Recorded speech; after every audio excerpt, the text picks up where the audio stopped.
शहर की शोर शराबे वाली गलियों के बीच एक छोटा सा कमरा था, जहां राहुल की जिंदगी जैसे थम सी गई थी।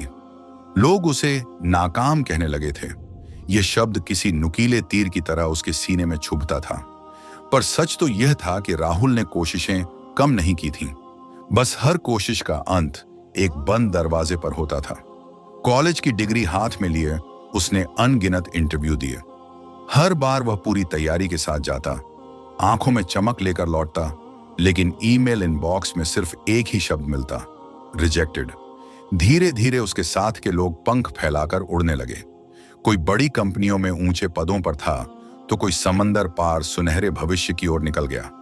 और राहुल, वह आज भी उसी सीलन भरी दीवारों वाले कमरे में अपनी किस्मत को कोस रहा था। भीतर का सन्नाटा और घर की मजबूरियां, घर की स्थिति किसी ढहती हुई इमारत जैसी थी। बीमार पिता की खांसी की आवाज और रात देर तक चलती मां की सिलाई मशीन की घरघराहट राहुल को सोने नहीं देती थी। मां की उंगलियों के निशान और पिता की दवाइयों के बिल उसे हर पल याद दिलाते कि वह एक बोझ बन चुका है। जब नौकरी नहीं मिली तो उसने एक छोटी सी दुकान खोली, लेकिन तजुर्बे की कमी और किस्मत की मार ने उसे भी बंद करवा दिया। समाज ने फौरन फैसला सुना दिया। किताबें तो इसके बस की थी नहीं, अब व्यापार भी डुबो दिया। उस रात राहुल की आंखों से आंसू नहीं, उसका आत्मविश्वास बह रहा था। उसने खिड़की के बाहर अंधेरे आसमान को देखते हुए खुद से पूछा, क्या विधाता ने मेरी किस्मत की स्याही ही सुखा दी है? वो एक पल, जब आईना बदला, अलमारी की धूल झाड़ते हुए उसकी पुरानी डायरी नीचे गिर गई। पन्ने पलटे तो अपनी ही लिखावट में एक वाक्य मिला, कामयाबी यह नहीं कि आप कभी गिरे ही नहीं, बल्कि यह है कि आप गिरने के बाद हर बार उठ खड़े हुए। वह शब्द नहीं, एक तमाचा था राहुल के वर्तमान पर। उसे एहसास हुआ कि वह हार से नहीं डरा था, बल्कि उसने सीखना छोड़ दिया था। उसने हार को अंत मान लिया था, जबकि वह सिर्फ एक अल्प विराम था। परिवर्तन की धीमी आंच। अगली सुबह राहुल एक नए इंसान के रूप में जागा। उसने किसी चमत्कार का इंतजार करना छोड़ दिया। उसने खुद पर काम करना शुरू किया। उसने सुबह की पहली किरण के साथ अपने दिन की शुरुआत की।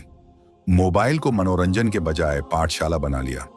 कोडिंग और डिजिटल स्किल्स सीखने में वह घंटों गुजार देता।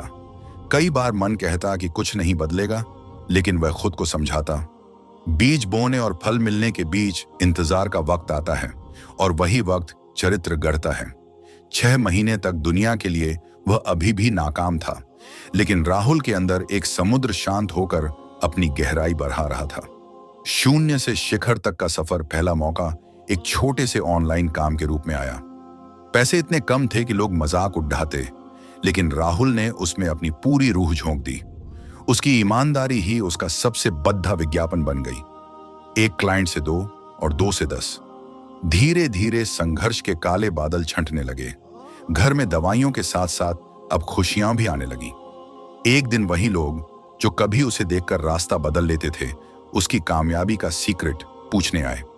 राहुल ने बस एक गहरी मुस्कान के साथ कहा, मैंने रास्ता नहीं बदला था, बस रुकना छोड़ा दिया था।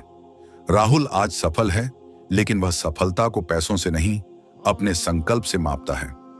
वह अक्सर कहता है, नाकामी कोई परमानेंट लेबल नहीं है जिसे आप ताउम्र ढोते रहें।